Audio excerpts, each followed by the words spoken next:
Welcome. Welcome to this session on anti-anginal calcium channel blockers. I'm Dr. Ahmed Nawaz Khan from School of Pharmacy. This video lecture is instructional and only for educational purpose. This is not a medical advice or suggestion. What are calcium channel blockers? A calcium channel is an ion channel which shows selective permeability to calcium ions. It's sometimes synonymous with voltage gated calcium channel or also ligand gated calcium channels. Voltage gated channels, which are calcium channels, they are of five types: L types, P types, N type, R type, and T types. And they are present at different locations. Just like L type, which is most often found on skeletal muscles, smooth muscles, bone, myocytes, cardiac cells, etc. Like P type calcium channel, they are on the Purkinje neurons, they are in the cerebellum. N type, which is throughout the brain, these are the calcium channels which are present throughout the brain and in the peripheral nervous system. The T type, which are on the neurons and also the bone, thalamus, so they have located on different location in the body. Ligand gated channels, calcium channels, they are like the ryanodine receptors, like IP3 receptors, like cation channels, sperms, etc. These L types, now we talk about the L types because we are studying the cardiac problems and the drug which are used for the cardiac problems. So we are focused on the L type calcium channels receptors. Just like L types, and when we study the cardiac problems, we study the L type calcium channels, and like T types which are used for the epilepsy. So now focus on the L type calcium channel, and blocking these L type channels, they are used for the hypertension, angina, arrhythmias, etc.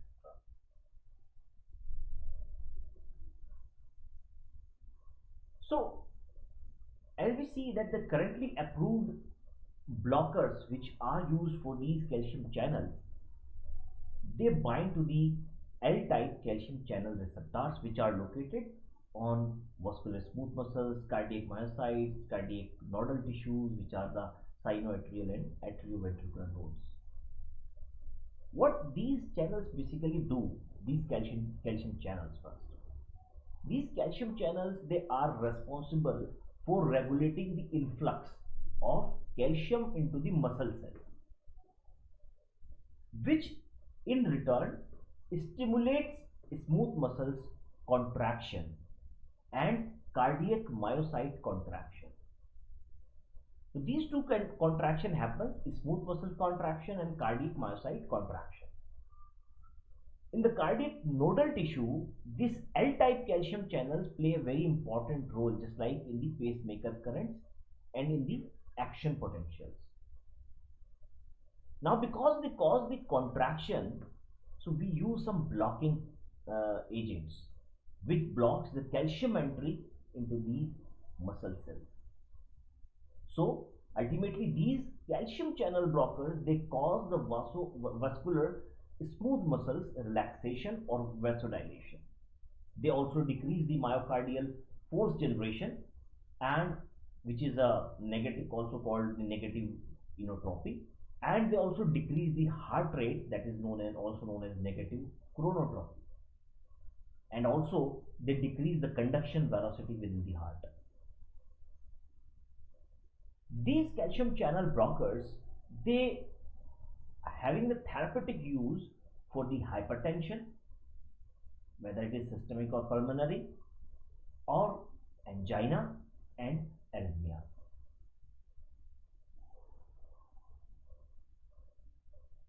There are two types. There are mainly two types of these calcium channel blockers, chemically classified, and these are dihydropyridines and non-dihydropyridines. As you can see that the chemical classification is, and these non-dihydropyridine is further classified into phenylalkylamines, which are, the example is the verapamil, and benzothiazepine, like example is diltiazem.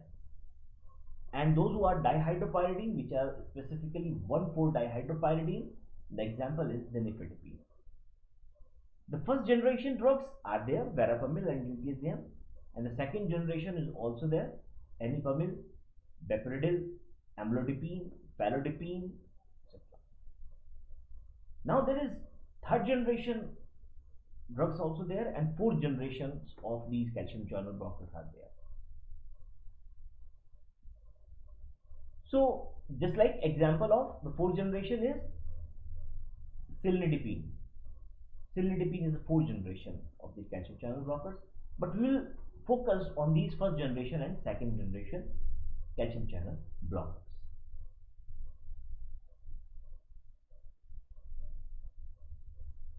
Now, these calcium channel blockers, how they work and what is their activity and use. So these calcium channel blockers, the main purpose of these calcium channel blockers is to inhibit the intracellular calcium influx.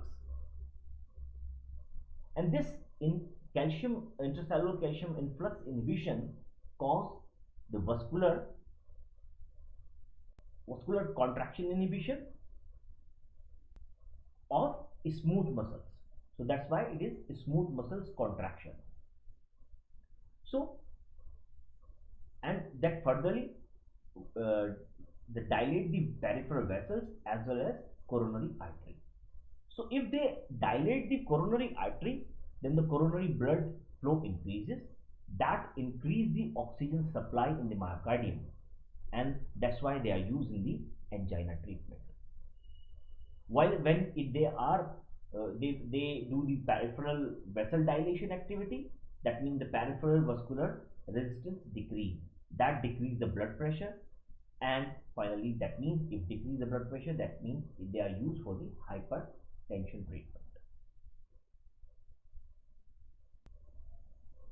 When these intracellular calcium influx inhibit, so left ventricle contraction and heart rate decreases, which leading towards the oxygen consumption in myocardium decreases.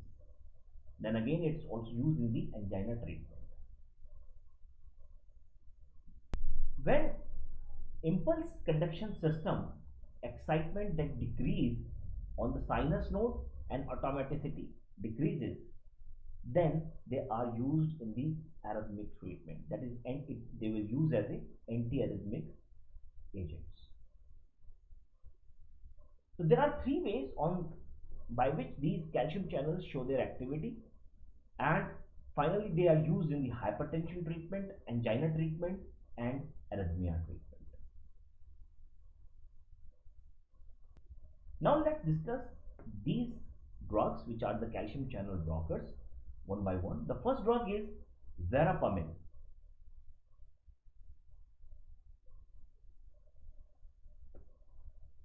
This verapamil, you can see the structure, it belongs to a class of organic compound known as phenylbutylamines.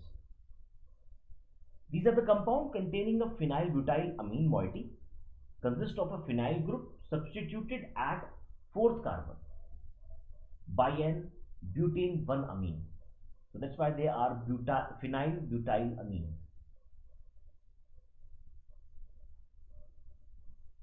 This verapamil is a phenylalkylamine calcium channel blocker which is used to treat high blood pressure, heart arrhythmias, and angina.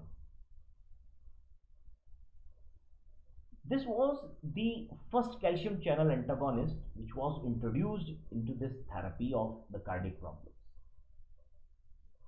It is a member of dihydropyridine. And other drugs in this category of non-dihydropyridine like diltiazem and flunarizine. Very important point that this verapamil is administered as a racemic mixture containing equal amount of the S and R enantiomer. But the S enantiomer carries 20-fold greater potency than the R enantiomers.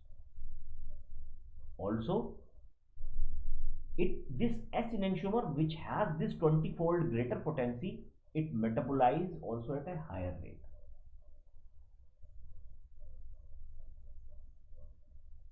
So overall, this verapamil is indicated or used in the treatment of the vasospastic angina, unstable angina, chronic stable angina, and in the treatment of the hypertension.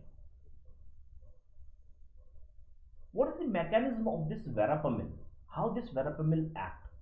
So as we are talking about the L-type calcium channels, this verapamil inhibits the L-type calcium channels by binding to a specific area of their alpha-1 subunit,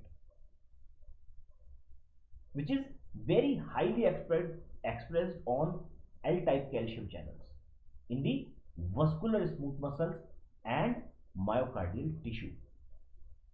On these vascular smooth muscles and myocardial tissues, these channels are responsible for control of peripheral vascular resistance and heart contractility. Because of this, calcium influx through these channels allow for propagation for action potential, which is necessary for the contraction of muscles tissues and the heart's electrical pacemaker activity. Now, because the calcium influx in this channel and it allows the contraction of the muscles and electrical pacemaker activity, this verapamil binds to these channels in a voltage and frequency dependent manner, meaning that the affinity is increased as this vascular muscles membrane potential is reduced by this verapamil, and also with excessive depolarizing stimulus which is produced by this verapamil. So this calcium influx is inhibited. This is how the verapamil works. The next compound is bepiridine. Bepiridine is again a compound of organic class that is known as phenylbenzylamines.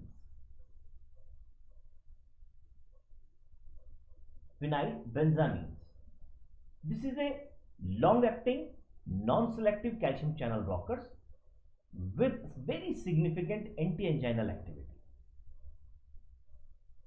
This drug produces significant coronary vasodilation and modest peripheral effect. It also has an anti-hypertensive and selective antiarrhythmic activity. So, in that way, it acts as a colmogulin antagonist.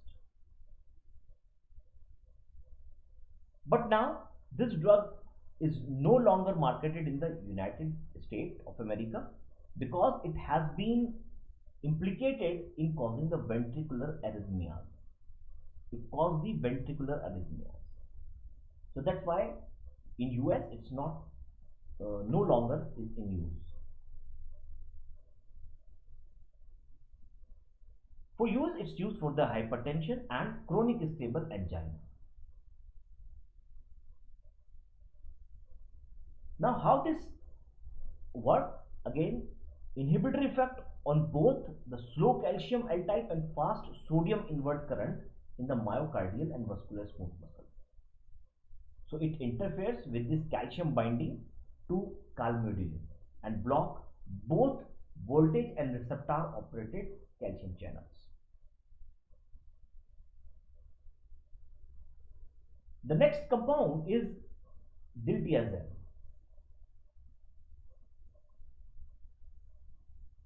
This diltiazem, it belongs to a class of compound known as benzothiazepines. which are the organic compound containing a benzene fused to a thiazepine ring, which is a 7-membered ring, with a nitrogen atom and a sulfur atom replacing 2 carbon atoms. You can see in this structure. This diltiazem is benzothiazepine derivative with antihypertensive and vasodilating properties. It is a member of non-dihydropyridine calcium channel blockers, and it works through number of mechanisms of action. But the primary works by inhibiting the calcium influx into the cardiac and muscular smooth muscles and cause the depolarization.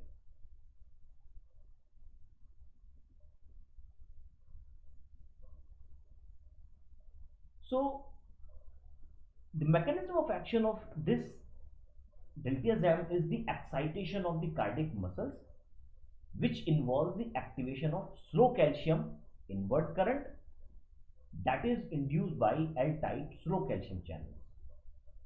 And these slow type calcium channels, they are voltage sensitive. They are ion selective channels. Now the next compound is nifedipine. Nifedipine, it's a compound belongs to a class dihydropyridine carboxylic acid and its derivatives, in which the compound containing a dihydropyridine molecule bearing a carboxylic acid group. This is one of the first generation dihydropyridine L-type calcium channel blockers, like the nicardipine. We will discuss it later, nicardipine. So this nifedipine, it is used to treat the vasospastic angina and chronic stable angina. And how it works? Basically, it blocks the voltage gated L-type calcium channel blockers in vascular smooth muscles and myocardial cells. So this blockage prevents the entry of calcium ion into the cells during the depolarization, which reduce the peripheral arterial vascular resistance and dilating the coronary artery. These actions reduce the blood pressure and increase the supply of oxygen to the heart. This is how this nifedipine works. The next compound is amlodipine. It belongs again to the same class of category, dihydropyridine carboxylic acid derivatives.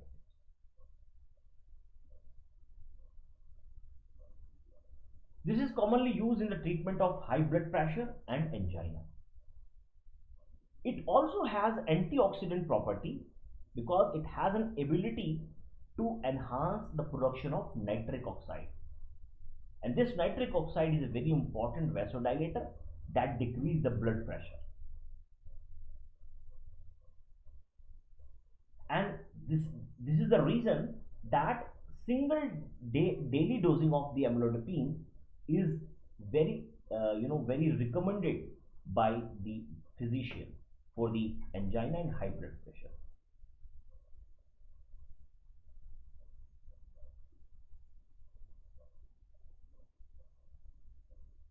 The next compound is the phalodipine.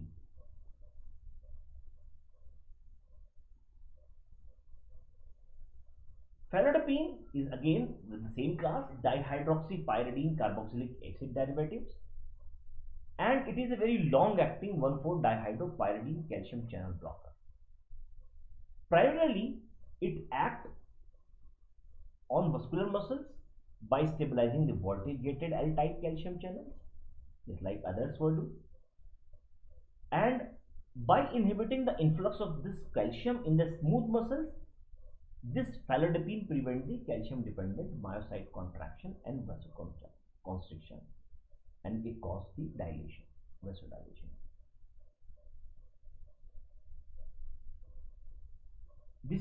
This phalodipine is the most potent calcium channel blocker which is in use and it is very unique in its that it exhibits the fluorescent activity, which helps in some of the testing and diagnosis. The next compound is nicardipine.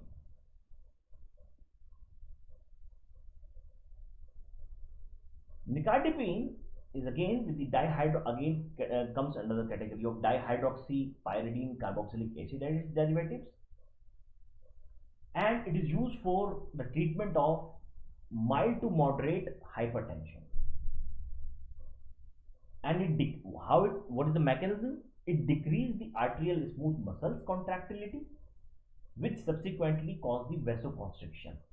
How? By inhibiting obviously the influx of calcium ion, which are through the voltage gated L-type calcium channel blockers. And remember, it reversibly compete against the nitridipine and other class of this dihydropyridine category of calcium channel blockers.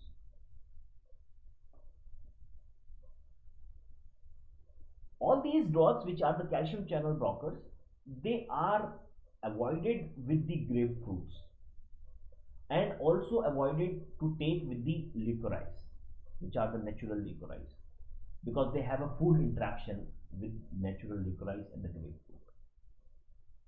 Overdose of this nicardipine, it causes the excessive peripheral vasodilation. It causes the vasodilation, but overdose causes the excessive peripheral vasodilation and cause the hypotension and possibly the bradycardia may happen. The last drug is nimodipine.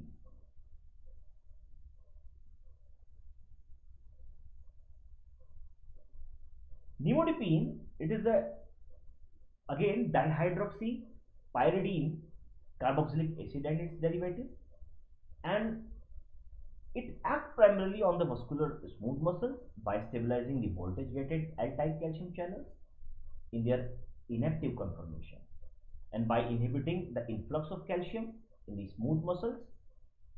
Nimodipine prevents the calcium dependent smooth muscles contraction and subsequent vasoconstriction, and when it prevents the contraction, that means it causes the vasodilation. This drug nimodipine, it is used for the subarachnoid hemorrhage, and this subarachnoid hemorrhage is a life-threatening type of stroke, which is basically caused by bleeding in the brain. And this rupture of a Barry aneurysm is a kind of aneurysm, usually which is the result of the hemorrhage. This rupture in the cerebral part of the brain. This nimodipine has very precise mechanism of action is not known.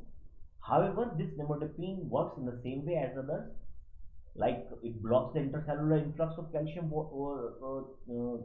voltage dependent channels and receptor operated slow calcium channel across the membrane of the myocardial membrane, vascular smooth muscles and neuronal cells. If we talk about the toxicity of overdosing of nimodipine, it also overdosing cause the excessive peripheral vasodilation, and that further cause the systemic hypotension.